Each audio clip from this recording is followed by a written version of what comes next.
নমস্কাৰ। ৰাতিপুৱা টোপনিৰ পৰা উঠি যেতিয়া বাতৰি কাকতখন আগত মেলি লওঁ, তাত আমি সদায় কৃষকৰ আত্মহত্যা, দৰিদ্ৰতা, খাব নাপায় মানুহ মৰা এইবিলাক সদায় দেখি থাকোঁ। কিন্তু কেতিয়াবা মন কৰিছেনে এইবিলাকৰ আঁৰত যিটো প্ৰধান বস্তু লুকাই আছে সেইটো কি? কিহৰ কাৰণে কৃষকে খাব নাপায় আত্মহত্যা কৰিবলগীয়া হ'ল? কিহৰ কাৰণে মানুহে বেমাৰ আজাৰ চিকিৎসা কৰিব নাপায় মৰিবলগীয়া হ'ল? বন্ধুসকল, যদি আমি এই বিষয়টোত ভালকৈ চালি জাৰি চাওঁ, তেতিয়া আমি গম পাম এই সকলোবিলাক বস্তুৰে আঁৰত লুকাই থকা বস্তুটো হৈছে টকা। টকাৰ কাৰণে কৃষকে আত্মহত্যা কৰিবলগীয়া হয়, টকাৰ কাৰণে মানুহে বেমাৰ আজাৰ চিকিৎসা কৰিব নাপায় মৰিবলগীয়া হয়। কিন্তু আমি মন কৰিছোঁনে আমাৰ ভাৰত চৰকাৰৰ টকা ছপোৱা মেচিন আছে, কিন্তু চৰকাৰে ইচ্ছামতে টকা ছপাই এই সকলোবিলাক মানুহক টকাবিলাক ভগাই দি সকলোবিলাক মানুহৰ সমস্যাবিলাক দূৰ কৰিব নোৱাৰে কিয়? কিহৰ কাৰণে চৰকাৰে নিজৰ ইচ্ছামতে টকা নছপায়? আজি আমি এই ভিডিঅ'টোত ইয়াৰ বিষয়ে আলোচনা কৰিম। নমস্কাৰ বন্ধুসকল, মোৰ নাম অবিনাশ, আপোনালোকে চাই আছে বিবিধা।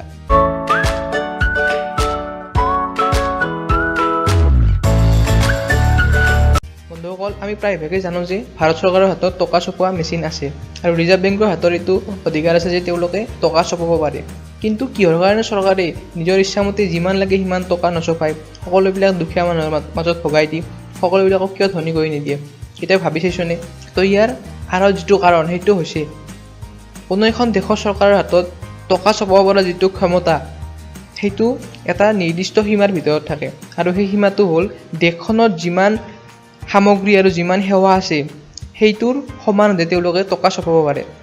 সেইটোৰ বিষয়ে ভালকৈ আলোচনা কৰোঁ বলক। এতিয়া চাব, এখন দেশত 5জন মানুহ আছে, ধৰি লওঁ এখন দেশত 5জন মানুহ আছে আৰু প্ৰতিজন মানুহৰ হাতত 100 টকা হৈ আছে। গতিকে তেওঁলোকৰ হাতত সৰ্বমুঠ 100 × 5 500 টকা হ'ল।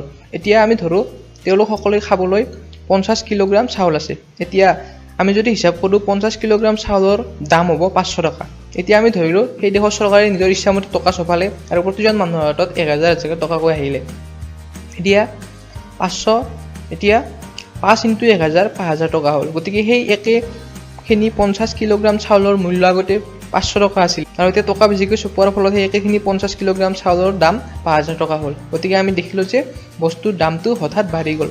গতিকে এইটো হ'ব পাৰিলে চৰকাৰে নিজৰ ইচ্ছামতে টকা ছপোৱাৰ কাৰণে, আৰু এইটোক কোৱা হয় ইনফ্লেশ্যন অৰ্থাৎ মুদ্ৰাস্ফীতি।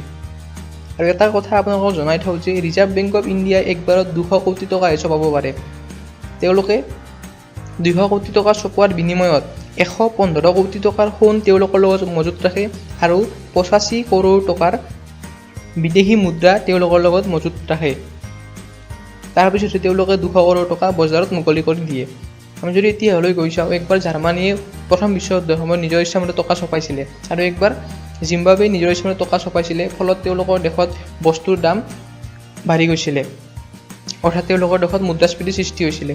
আৰু সেইকাৰণে এই মুদ্ৰাস্ফীতি ৰোধ কৰিবলৈ প্ৰতি দেশৰ চৰকাৰে এটা নিৰ্দিষ্ট সীমাৰ ভিতৰত থাকি টকা পইচা ছপায়। আশা কৰোঁ ভিডিঅ'টো চাই কিনে আপোনালোকে ইয়াৰ বিষয়ে অলপ হ'লেও ধাৰণা ল'ব পাৰিছে। যদি ভিডিঅ'টো ভাল লাগিছে তেন্তে লাইক কৰিব, যদি বেয়া লাগিছে ডিছলাইক কৰিব পাৰে, চেনেলটো ছাবস্ক্ৰাইব কৰিব, কিয়নো আমি সদায় ইয়াতে এনেকুৱা ভিডিঅ' আপলোড কৰি থাকোঁ। ধন্যবাদ।